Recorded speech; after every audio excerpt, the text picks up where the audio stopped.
Di segmen trauma kali ini kita akan membahas sebuah tempat di Kabupaten Sragen, Jawa Tengah, namanya Gunung Kemukus.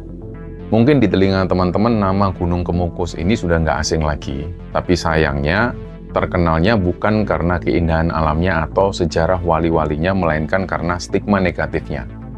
Dunia internasional bahkan pernah menyorot tempat ini dengan julukan Sex Mountain atau Gunung Seks. Ada kepercayaan nyeleneh yang beredar di masyarakat, kalau mau kaya, kalau mau pesugihan berhasil, harus melakukan ritual hubungan badan dengan orang asing yang ada di sana. Tapi jujur teman-teman, di balik praktik gila yang sudah berlangsung puluhan tahun ini, ada sejarah asli yang sebenarnya suci dan tragis. Ada semacam distorsi atau pembelokan sejarah yang parah banget, dan di sini kita akan coba ceritakan versi aslinya, versi babat Tanah Jawi yang sebenarnya, supaya kita nggak salah paham dengan tokoh yang dimakamkan di sana. Setiap tempat punya cerita dan setiap cerita selalu ada hikmah. Kita gali kembali apa yang sebenarnya terjadi di segmen trauma, tragedi umat manusia.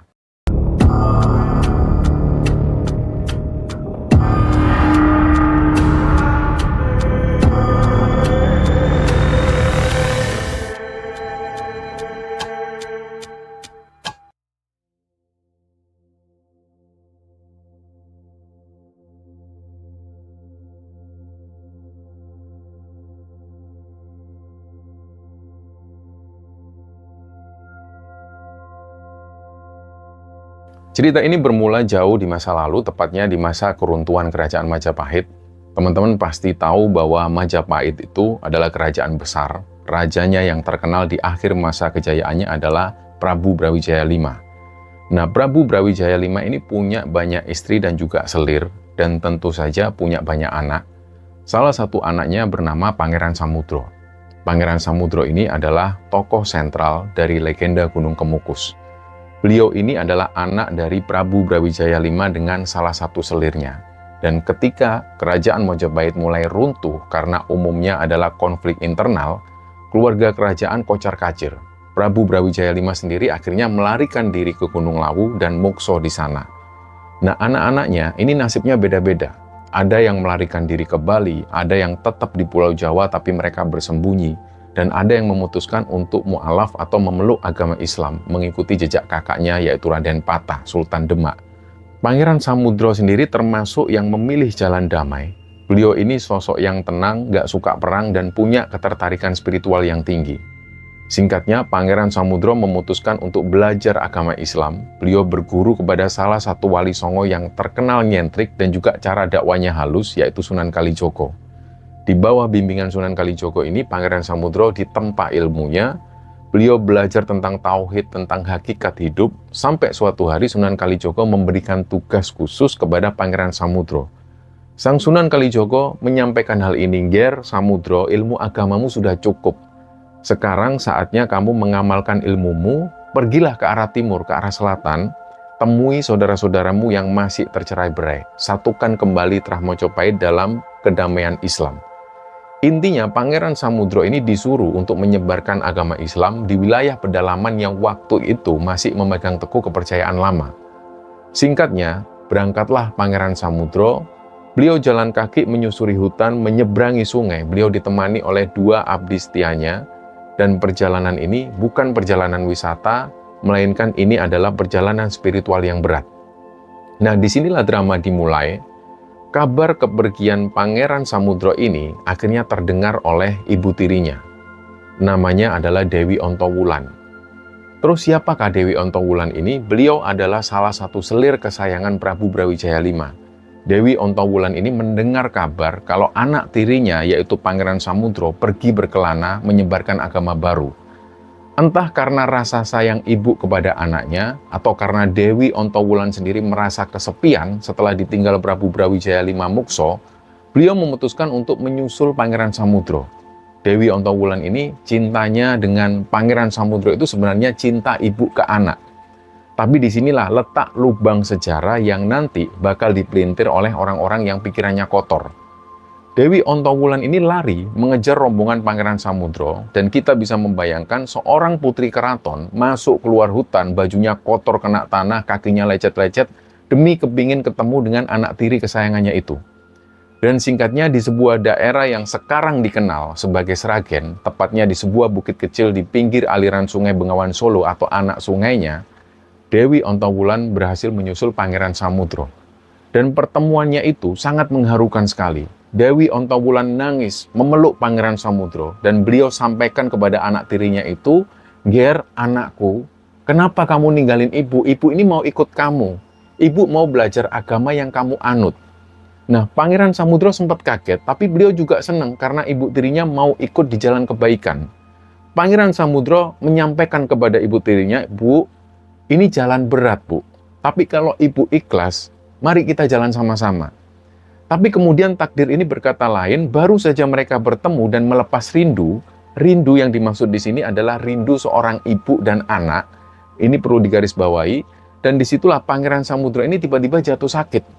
Sakitnya mendadak dan parah, badannya panas tinggi, menggigil, mungkin karena kelelahan setelah perjalanan jauh, atau mungkin karena wabah penyakit yang waktu itu memang sering terjadi di hutan tropis. Dewi Ontowulan pun akhirnya panik. Beliau merawat Pangeran Samudro itu siang malam. Di bukit kecil yang sepi itu cuma ada mereka berdua dan beberapa abdi. Gak ada tabib, gak ada obat-obatan lengkap. Dewi Ontowulan mengompres dahi Pangeran Samudro, menyuapinya makan, menjaganya tidur.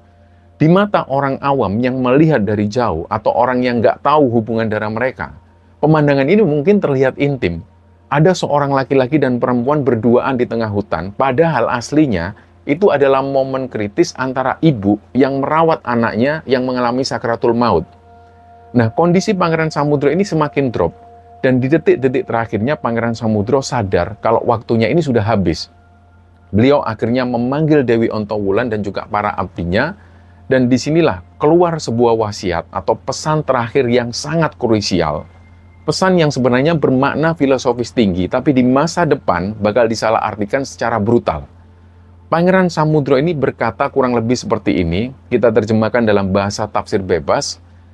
Beliau berkata, siapapun yang ingin ziarah ke makamku atau yang ingin meniru jejak lakuku dalam mencari ridho Gusti Allah, dia harus mempunyai cinta dan harus mempunyai kesungguhan hati seperti cintanya ibuku, Ontowulan. Nah, coba kita resapi kalimat itu, bahwa maksud Pangeran Samudro ini sebenarnya adalah kalau mau sukses belajar agama, kalau mau sukses tirakat, kita harus punya tekad yang kuat, cinta yang tulus, dan juga pengorbanan yang besar. Persis seperti Dewi Ontowulan yang rela meninggalkan kemewahan keraton, masuk hutan demi menyusul anaknya dan belajar agama. Itu adalah simbol cinta kasih dan juga pengorbanan, bukan cinta birahi. Tapi pada dasarnya manusia, kalimat cinta seperti ibuku kepadaku itu, ini akhirnya nantinya akan dipelintir menjadi hubungan yang terlarang. Dan nanti kita bahas di bagian selanjutnya, gimana pelintiran itu terjadi. Nah, singkat cerita, Pangeran Samudro ini akhirnya meninggal dunia, suasana duka menyelimuti bukit itu, Dewi Ontowulan hancur hatinya. Anak yang dia kejar jauh-jauh baru ketemu sebentar, sudah dipanggil oleh Tuhan. Jenazah Pangeran Samudro akhirnya dimakamkan di puncak bukit itu, karena bukit itu kalau pagi sering ketutup kabut atau namanya kukus atau asap dari uap air sungai di bawahnya itu, maka bukit itu dinamakan Gunung Kemukus. Kemukus dari kata kukus atau asap atau kabut. Nah, setelah pemakaman itu, Dewi Ontowulan ini nggak mau pulang. Beliau memutuskan untuk menetap di situ, menjaga makam anak tirinya. Beliau akhirnya mendirikan gubuk kecil di samping makam. Dan hari-harinya diisi dengan doa dan juga zikir. Sampai suatu hari Dewi Ontowulan pun akhirnya menghilang. Ada yang bilang kalau beliau ini meninggal dan dimakamkan di situ juga. Tapi ada juga yang bilang bahwa beliau ini mukso, menghilang bersama raganya, menyusul suaminya ke dimensi yang lain. Tapi yang jelas, di puncak Gunung Kemukus itu, ada makam yang diyakini sebagai makam Pangeran Samudro dan juga Dewi Ontowulan. Awalnya tempat itu sangat suci, tempat itu bersih. Orang-orang yang datang ke sana adalah para santri atau orang kejawen yang pingin napak tilas perjuangan Pangeran Samudro untuk menyebarkan Islam. Mereka datang ke sana untuk berdoa, untuk ngalap berkah kesalehan. Tapi pada akhirnya zaman pun berubah. Perubahan ini mulai terjadi puluhan tahun atau bahkan ratusan tahun kemudian. Ketika cerita tutur atau oral history mulai bercampur dengan mitos, ada pihak-pihak yang mungkin gagal paham atau sengaja membelokkan cerita demi kepentingan tertentu. Rumor-rumor mulai beredar, ada yang bilang, itu Pangeran Samudro sama Dewi Ontowulan kan bukan ibu kandung. Mereka lari ke hutan berdua, pasti ada apa-apa. Mereka meninggal pas lagi berduaan. Jadi kalau mau dapat berkah, kita harus niru perbuatan mereka. Nah, logika sesat semacam ini mulai tumbuh. Kalimat wasiat Pangeran Samudro yang suci tadi dimaknai secara harfiah dan kotor. Cintailah aku seperti ibuku mencintaiku, diartikan sebagai kode untuk melakukan hubungan badan terlarang. Kalau di bagian pertama kita sudah tahu sejarah aslinya yang penuh air mata dan perjuangan dakwah Pangeran Samudro bersama ibu tirinya Dewi Ontowulan, sekarang kita masuk ke babak baru, babak di mana sejarah itu dipelintir habis-habisan sampai menjadi ritual yang membuat geleng-geleng kepala. Dan pergeseran ini itu tidak terjadi dalam semalam, teman-teman. Ini adalah proses yang panjang, mungkin butuh puluhan atau ratusan tahun setelah Pangeran Samudro ini wafat. Jadi, setelah Dewi Ontowulan ini meninggal, makam di puncak Gunung Kemukus itu tetap ramai dikunjungi peziarah. Awalnya niat mereka lurus, mereka datang kirim doa, mereka mengadakan tahlilan, membacakan Yasin, berharap keberkahan dari Allah lewat perantara atau wasilah orang saleh. Tapi namanya manusia, apalagi zaman dulu yang literasinya ini masih kurang dan kepercayaan kliniknya kuat banget, mulailah muncul tafsir-tafsir liar. Ada oknum-oknum, entah itu dukun sesat atau orang yang memang otaknya ngeres, mereka mulai menyebarkan gosip miring. Gosipnya seperti ini, tahu nggak? Pangeran Samudro sama Dewi Ontowulan itu meninggal pas lagi naik puncak asmara. Mereka itu bukan ibu kandung, jadi mereka sebenarnya saling cinta. Tapi cinta mereka nggak kesampaian di dunia. Padahal ini adalah fitnah yang keji banget. Tapi gosip itu digoreng terus. Lalu muncullah mitos, lanjutannya yang lebih parah yaitu karena cinta mereka nggak tuntas, Pangeran Samudro ini bakal seneng kalau ada peziarah yang menyelesaikan cinta mereka. Barang siapa yang bisa meniru perbuatan mereka, yaitu berhubungan badan di gunung ini, maka permintaannya bakal dikabulkan. Nah, ini logika macam apa? Tapi anehnya banyak yang percaya. Dan kenapa banyak yang percaya? Jawabannya simple, klise, karena uang dan caranya juga enak bagi mereka. Jadi orang-orang yang datang ke Gunung Kemukus itu mayoritas bukan orang yang mencari ketenangan hati, tapi orang yang lagi kejepit ekonomi, orang yang bangkrut, orang yang pengen kaya dengan mencari pesugihan. Dan ketika orang sudah gelap mata karena harta, akal sehatnya itu mati. Disuruh makan tanah pun mungkin mereka mau, apalagi disuruh ritual enak yang katanya bisa bikin kaya. Nah dari sinilah ritual ngalap berkah atau mencari berkah berubah menjadi ngalap jodoh atau ritual seks bebas. Waktu yang dipilih pun juga spesifik, biasanya pas malam Jumat Pon atau malam Jumat Kliwon. Nah, kenapa kok malam-malam itu? Karena dalam hitungan Jawa, malam-malam itu energinya kuat. Gunung Kemukus yang tadinya sepi dan syahdu ini akhirnya berubah jadi pasar syahwat ketika malam-malam keramat itu. Dan kita mungkin pernah dengar cerita dari sesepuh di sana. Dulu, sebelum adanya listrik masuk, suasana Gunung Kemukus, kalau pas malam Jumat Pon itu wingit, angker, tapi rame. Kita bisa membayangkan bukit gelap di tengah hutan jati, penerangannya cuma pakai oblik atau lampu minyak atau obor yang dipasang di warung-warung bambu yang remang-remang itu. Di samping itu jalanan juga becek, bau kemenyan nyampur dengan bau rokok, ribuan orang naik ke atas. Mereka membawa kembang setaman, bawa dupa, tapi matanya jelalatan. Ritualnya pun itu ada aturannya, nggak sembarangan. Menurut mitos sesat yang berkembang, syarat biar pesugihannya itu berhasil adalah satu, mereka harus membawa pasangan yang tidak sah. Dan ini merupakan syarat mutlak. Tidak boleh membawa istri atau suami sendiri, harus bawa orang lain. Entah itu pacar gelap, selingkuhan, atau nyarinya on the spot di tempat. Dan ini tentu nggak masuk akal, ritual yang memaksa orang untuk selingkuh, berzina, dan berkelakuan sesat. Kedua, ritual itu harus dilakukan 7 kali berturut-turut, jadi nggak cukup untuk sekali datang. Si pelaku ritual ini harus datang ke Gunung Kemukus itu sebanyak 7 kali berturut-turut setiap malam Jumat Pon. Kalau putus sekali, umpamanya, itu harus ngulang dari awal. Kita bisa membayangkan effortnya seperti apa dan membayangkan dosa yang numpuk-numpuk di sana. Dan prosesnya seperti ini, pertama kali mereka harus naik ke makam Pangeran Samudro lebih dulu. Di sana ada juru kuncinya, kita tahu bahwa juru kuncinya itu sebenarnya orang yang benar.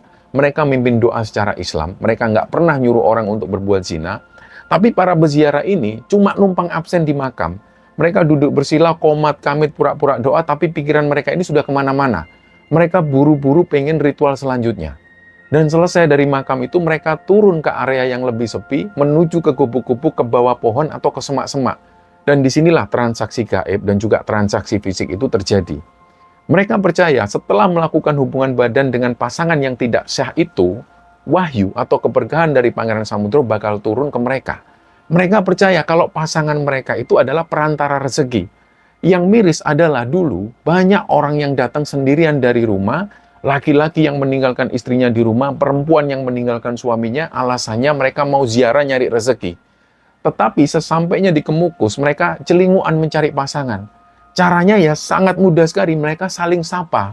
Misalnya ada perempuan yang tanya ke laki-laki, "Mas sendirian?" "Oh ya Mbak sendirian." "Mau ritual bareng nggak?" "Ayo." Semudah itu, tanpa kenalan panjang lebar, tanpa tahu nama asli, mereka sepakat untuk jadi pasangan ritual malam itu.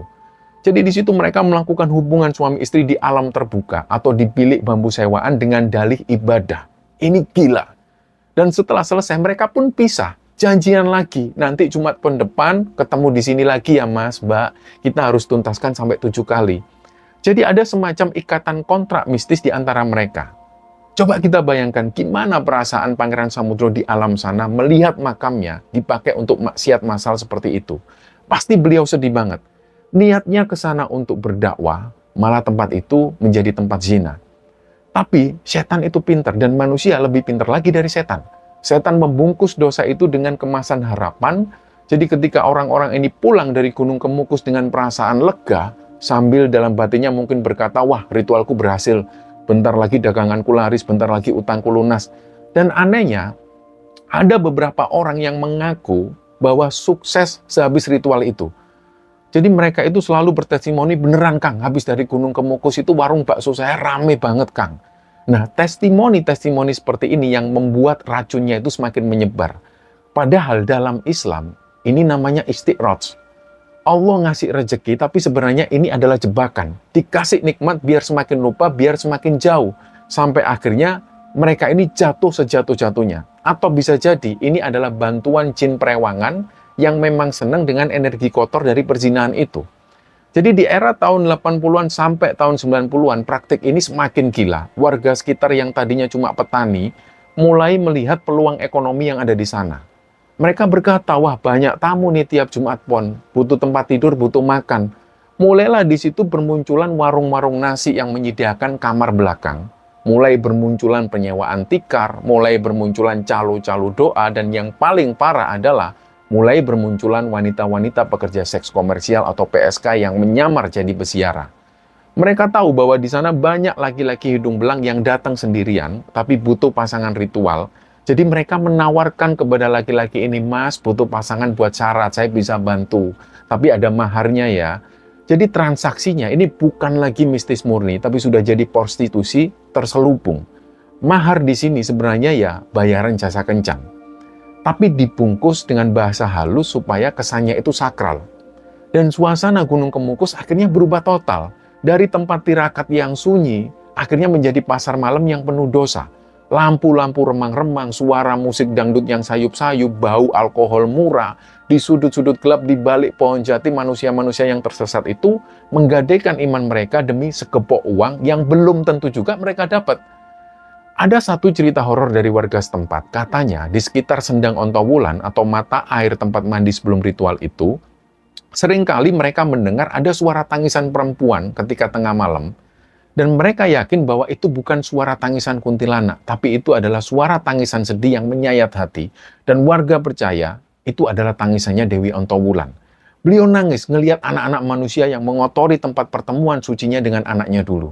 Terus ada juga kejadian-kejadian aneh yang menimpa para pelaku ritual ini. Ada yang sepulang dari sana, bukannya kaya, mereka malah sakit-sakitan. Mohon maaf, kelaminnya busuk. Mereka mengalami penyakit menular seksual atau rumah tangganya jadi hancur lebur. Dan ada juga yang mendadak gila. Dia teriak-teriak manggil nama pasangan ritualnya. Dan ini sebenarnya adalah sebuah teguran. Tapi pada dasarnya manusia yang bebal tetap saja arus pendatang itu semakin deras. Pemerintah daerah waktu itu sebenarnya sudah mulai gerah. Ulama-ulama juga sudah teriak-teriak. Mereka menyatakan bahwa itu musyrik dan itu adalah sebuah perzinahan. Tapi untuk memutus rantai ini, itu tentu susah banget. Karena di situ ada perputaran uang yang besar sekali, warga lokal hidup dari situ, preman-preman juga hidup dari situ, Gunung Kemukus akhirnya menjadi negara kecil dengan aturan mainnya sendiri. Nah, di masa inilah nama Gunung Kemukus bukan cuma terkenal di Seragen dan juga Jawa Tengah, tapi meledak sampai ke telinga dunia internasional. Sayangnya, terkenalnya ini bukan karena sebuah prestasi, tapi karena sensasi yang bikin wajah kita merah padam. Gunung Kemukus di era itu sudah berubah total menjadi industri, yaitu industri maksiat yang dibungkus rapi dengan kertas kado bertuliskan ritual adat. Warga sekitar yang tadinya cuma petani lugu, melihat peluang emas di depan matanya, mereka mulai berpikir, tamu kok semakin banyak, mereka butuh makan, butuh tempat tidur, butuh hiburan. Maka bermunculanlah bangunan-bangunan semi permanen di sepanjang jalan menuju makam itu, warung-warung makan mulai berderet. Tapi menunya bukan cuma nasi rames atau soto. Di menu bawah mejanya, mereka menyediakan kamar sewaan per jam. Setiap tamu selalu ditawarin, butuh kamar istirahat mas, murah kok, aman. Pintunya bisa dikunci dari dalam. Nah, kalimat marketing yang sederhana tapi maknanya dalam banget inilah yang membuat mereka akhirnya sering datang ke sana. Dan gak cuma warung makan, hiburan malam pun sudah mulai masuk. Suara gamelan atau solawatan yang dulunya sayup-sayup terdengar, di masa itu kalah telak dengan dentuman bass musik dangdut koplo dari speaker-speaker raksasa di warung karaoke. Botol-botol minuman keras, dari yang mulai bermerek sampai ciu oplosan, berjejer di meja. Para wanita dengan dandan menor, rok mini, dan juga parfum yang menyengat, duduk santai di depan warung sambil nunggu tamu ritualnya. Nah, mereka ini adalah PSK-PSK yang datang dari berbagai daerah, karena mereka tahu di Gunung Kemukus ini pasarnya lagi bagus.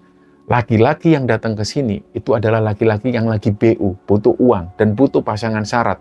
Jadi klop, si laki-laki ini butuh pasangan untuk ritual seks, si perempuan butuh uang, terjadilah simbiosis mutualisme yang didasari dosa. Para PSK ini juga pinter-pinter, mereka nggak bilang terus terang kalau mereka ini jualan. Mereka nyebut diri mereka peziarah juga.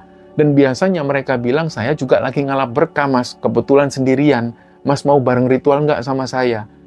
Sebegitu halusnya bahasa mereka, padahal ujung-ujungnya ya minta bayaran. Nah, puncak dari kegilaan ini terjadi ketika ada seorang jurnalis asing dari Australia, namanya Patrick Abbott dari SBS Deadline, datang ke sana sekitar tahun 2014, dia mendengar rumor gila tentang festival seks di gunung yang ada di Pulau Jawa. Sebenarnya dia nggak percaya, jadi dia akhirnya datang sendiri, bawa kamera secara tersembunyi. Dan apa yang dia temukan di sana itu benar-benar membuat dia shock. Dia melihat ribuan orang tumpek blek di makam Jumat Pon itu. Dia ngelihat orang-orang berdoa khusyuk di makam, nangis-nangis minta kekayaan, tapi beberapa menit kemudian, orang yang sama ini turun ke bawah, masuk ke bilik-bilik bambu dan melakukan hubungan badan dengan orang asing yang baru dia kenal 5 menit yang lalu. Akhirnya liputan Patrick ini pun meledak di dunia maya. Dia beri judul liputannya Sex Mountain atau Gunung Seks. Akhirnya video itu pun viral ke seluruh dunia. Media-media besar seperti Daily Mail di Inggris pun ikut mengutip, judul beritanya juga mengerikan. Mereka selalu gembar-gemborkan gunung Indonesia di mana ribuan orang berhubungan seks dengan orang asing demi keberuntungan. Bayangkan betapa malunya kita sebagai bangsa Indonesia yang katanya negara beragama, mayoritas Islam terbesar di dunia, negara yang sopan santunnya tinggi, tiba-tiba dicap sebagai sarang pesta seks berkedok agama. Dan gara-gara liputan itulah citra Sragen, citra Jawa Tengah juga, bahkan citra Islam di Indonesia kena getahnya. Orang luar akhirnya mikir, oh Indonesia boleh ya zina di kuburan. Padahal para ulama lokal, MUI dan juga tokoh masyarakat sebenarnya sudah capek teriak-teriak. Mereka sering kali teriak, haram, itu syirik, itu zina. Tapi suara mereka ini kayak hilang. Kenapa? Karena perputaran uang di sana gila-gilaan. Dalam satu malam di Jumat Pon itu uang yang beredar bisa miliaran rupiah. Dari mulai parkir, sewa kamar, makan, minum, saweran karaoke, sampai mahar ritual. Banyak oknum yang kecipratan rezeki dari situ. Jadi mereka tutup mata, atau bisa jadi mereka malah jadi backing keamanan di sana. Ada seorang mantan pelaku ritual di sana, kita sebut namanya Pak Bejo. Pak Bejo ini orangnya jujur, dia ngaku. Dia ngaku bahwa dia dulu pernah terjerumus ritual ini. Dan dia bilang, Mas, suasana di sana itu magisnya aneh. Kita itu kayak dihipnotis. Pas pertama kali naik tangga ke makam itu kita merasa kayak suci. Tapi begitu turun, ngelihat lampu remang-remang, ngelihat, mohon maaf, paha yang mulus. Ketika mendengar musik, iman itu sudahlah rontok seketika. Syahwat yang megang kendali akhirnya di situ. Nah, Pak Bejo juga cerita bahwa dia melakukan ritual itu sampai 5 kali. Dari syarat yang seharusnya 7 kali. Dan kenapa Pak Bejo berhenti? Karena di kali kelimanya, dia mengalami kejadian horor. Jadi mohon maaf, ketika Pak Bejo ini melakukan hubungan badan dengan pasangan ritualnya di sebuah gubuk itu, tiba-tiba dia melihat wajah pasangannya itu berubah. Wajah perempuan yang tadinya cantik ini berubah jadi wajah nenek-nenek keriput dengan mata yang merah menyala dan juga lidah yang menjulur panjang. Baunya pun juga berubah. Dari bau parfum melati murah jadi bau bangkai tikus. Pak Bejo langsung lari. Dia meninggalkan tempat itu sampai, mohon maaf, dia nggak sempat pakai celana. Akhirnya ketika sampai di rumah itu, beliau mengalami demam tinggi. Pak Bejo sakit. Dia selalu mimpi dikejar-kejar sosok genderuwo. Nah, dari situlah Pak Bejo melakukan tobatan nasuha. Dia sadar bahwa kekayaan yang dia cari lewat jalan setan itu nggak bakal berkah. Malah bakal minta tumbal nyawa. Dan benar, ada orang yang kekayaannya itu naik drastis sehabis ritual. Tapi setahun kemudian, anaknya mati kecelakaan tragis atau istrinya pernah terkena kanker ganas. Dan itu adalah sebenarnya biaya yang harus dibayar. Bahwa setan nggak pernah ngasih gratisan. Selalu ada harga mahal di balik kemudahan instan. Dan kembali ke kondisi fisik Gunung Kemukus waktu itu, area Gunung Kemukus benar-benar kumuh. Sampah plastik, botol miras, dan mohon maaf, banyak sekali kondom bekas yang berserakan di semak-semak. Sungai di bawah bukit pun ikut tercemar, bau pesing di mana-mana. Tempat yang seharusnya jadi cagar budaya sejarah Pangeran Samudro, akhirnya malah menjadi tempat sampah peradaban. Pemerintah daerah Sragen sebenarnya malu, karena setiap kali rapat di provinsi ataupun pusat, selalu disindir soal gunung seks. Ketika Bupati silih berganti, janji penertiban selalu ada, tapi selalu mentok. Baru digerebek seminggu, sebulan kemudian rame lagi. Jadi kayak main kucing-kucingan. Tapi titik baliknya itu akhirnya datang juga. Setelah viralnya Sex Mountain di tahun 2014 itu, tekanan publik ini semakin kencang. Gubernur Jawa Tengah waktu itu, Pak Ganjar, juga turun tangan. Beliau marah besar melihat kondisi itu, dan perintahnya tegas. Tapi pelaksanaan di lapangan berdarah-darah. Preman lokal banyak yang melawan. Para pemilik warung remang-remang pun demo. Mereka merasa periuk nasinya ini diganggu. Mereka bilang, kalau ini ditutup, kami makan apa, Pak? Anak istri kami siapa yang nanggung? Dan pemicu utamanya, seperti yang kami ceritakan tadi, adalah rasa malu nasional gara-gara viralnya julukan Sex Mountain di media internasional. Pemerintah pusat di Jakarta panas. Pemerintah Provinsi Jawa Tengah marah. Dan pemerintah Kabupaten Sragen jadi sasaran tembaknya. Sekitar tahun 2020 sampai tahun 2021, di tengah badai pandemi COVID-19 yang lagi gila-gilanya itu, justru momen itu dipakai untuk mematikan aktivitas di Gunung Kemukus. Kita tahu waktu itu ada aturan PPKM, pembatasan kegiatan, jadi alasan untuk menutup kawasan itu jadi semakin kuat dan sah secara hukum. Nggak ada yang bisa membantah. Senjata ampuh pemerintah, mereka selalu bilang ini lagi corona, dilarang kumpul-kumpul seperti ini. Tapi proses pembersihan Gunung Kemukus itu nggak semudah membalikkan telapak tangan. Ini bukan sekedar untuk merobohkan warung remang-remang, ini urusannya sama piring nasi dan juga isi perut ratusan orang yang selama ini hidup dari bisnis maksiat itu. Terjadilah pergolakan batin dan juga sosial yang luar biasa di sana. Pada waktu rencana penggusuran dan juga revitalisasi diumumkan, gejolak langsung terjadi. Para pemilik warung karaoke, pemilik penginapan hotel-hotel melati, dan juga calo-calo ritual, sampai para mbak-mbak pekerja malam itu panik. Mereka demo, mereka nangis. Mereka selalu bilang, Pak Bupati, kalau ini ditutup kami makan apa, Pak? Anak saya sekolah bayar pakai uang tamu, Pak. Nah, teriakan mereka itu sebenarnya membuat iba kalau didengar pakai hati nurani kemanusiaan. Tapi kalau dipikir pakai logika moral dan agama, ya mau gimana lagi? Uang yang mereka dapat itu uang panas. Jadi para preman lokal yang biasanya jadi backing keamanan, mereka juga sempat pasang badan. Suasananya begitu tegang waktu itu, dan ada isu bakal ada santet yang dikirim ke pejabat yang berani tanda tangan penggusuran. Ada juga isu alat berat yang bakal dibakar oleh massa. Tapi pemerintah kali itu nggak main-main. Polisi dan TNI akhirnya diturunkan, Satpol PP mulai berbaris rapi, alat berat bego warna kuning mulai menderu-deru masuk kawasan sakral itu. Satu persatu, bilik-bilik cinta yang terbuat dari bambu dan triplek itu akhirnya dirobohkan. Dinasti maksiat yang sudah berkuasa puluhan tahun, kasur-kasur busa yang sudah kucel, bantal-bantal apek, botol miras kosong, semua diangkut truk sampah. Para wanita malamnya didata di situ. Ada yang dipulangkan ke kampung halaman, kebanyakan mereka berasal dari Jawa Barat dan juga Jawa Timur. Ada yang kemudian dikasih pelatihan menjahit atau salon supaya bisa cari kerja halal.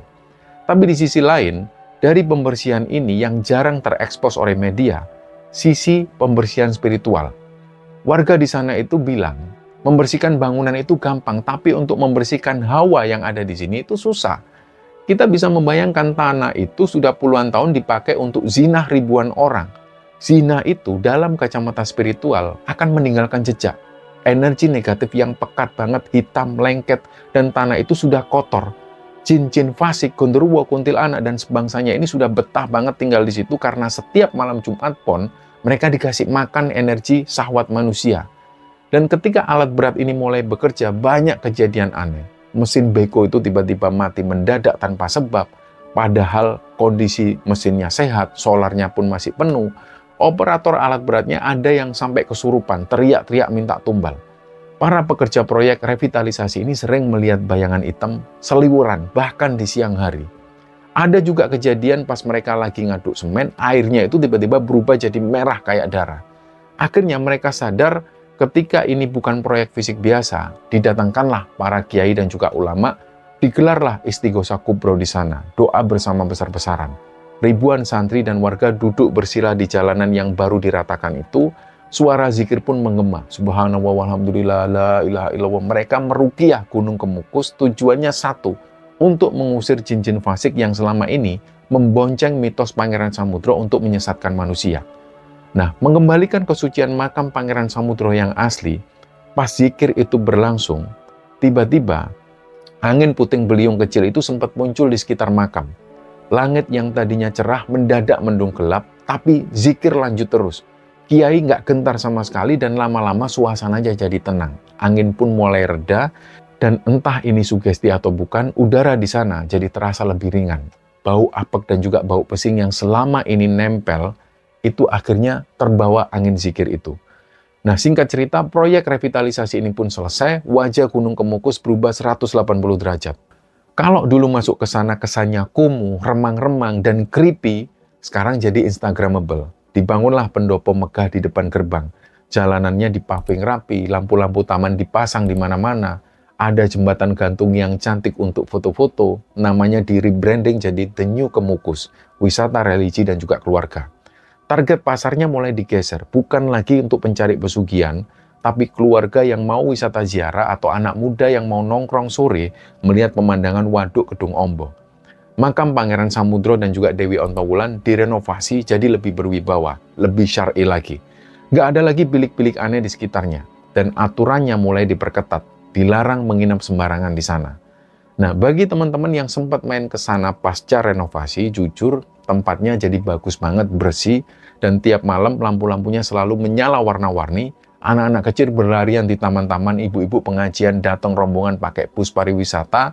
Tapi, apakah praktek ritual seks itu benar-benar musnah 100%? Jawabannya belum sepenuhnya.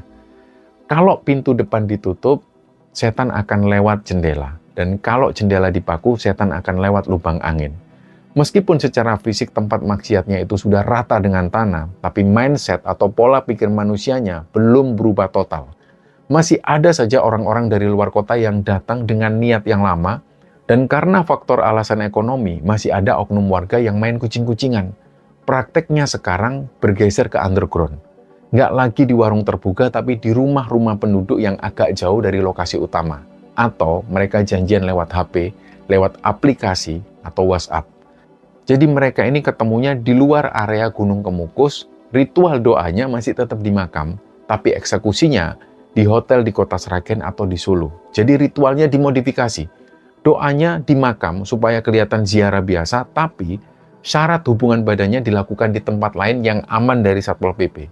Intinya, selama masih ada orang bodoh yang percaya bahwa zina bisa membuat kaya, pasar itu bakal tetap ada, walaupun sembunyi-sembunyi. Para PSK-nya pun juga lebih canggih. Mereka nggak lagi dandan menor nongkrong di warung, mereka dandan sopan, mereka pakai kerudung membaur dengan peziarah yang asli. Dan teman-teman, kisah Gunung Kemukus ini adalah cermin retaknya masyarakat kita. Ini bukti betapa rapuhnya iman kalau sudah dihantam kemiskinan dan juga keserakahan. Pangeran Samudro, seorang penyebar agama Islam yang saleh, difitnah ratusan tahun menjadi ikon seks bebas. Betapa menyedihkannya itu. Dan pembersihan Gunung Kemukus adalah langkah awal yang bagus, fisiknya sudah cantik, tapi PR sebenarnya adalah pembersihan otak dan juga hati manusianya. Selama kita masih percaya jalan pintas, selama kita masih percaya dukun daripada Allah, tempat-tempat seperti Gunung Kemukus versi lama bakal muncul lagi di tempat lain dengan nama yang lain. Semoga dengan wajah baru The New Kemukus ini, sejarah kembali lurus, orang datang ke sana ingatnya adalah perjuangan dakwah, bukan perjuangan syahwat, dan orang ke sana untuk mencari ridho Allah, bukan mencari pasangan zina. Terima kasih sudah menyimak episode trauma kali ini. Mohon maaf jika ada salah-salah kata. Wassalamualaikum warahmatullahi wabarakatuh.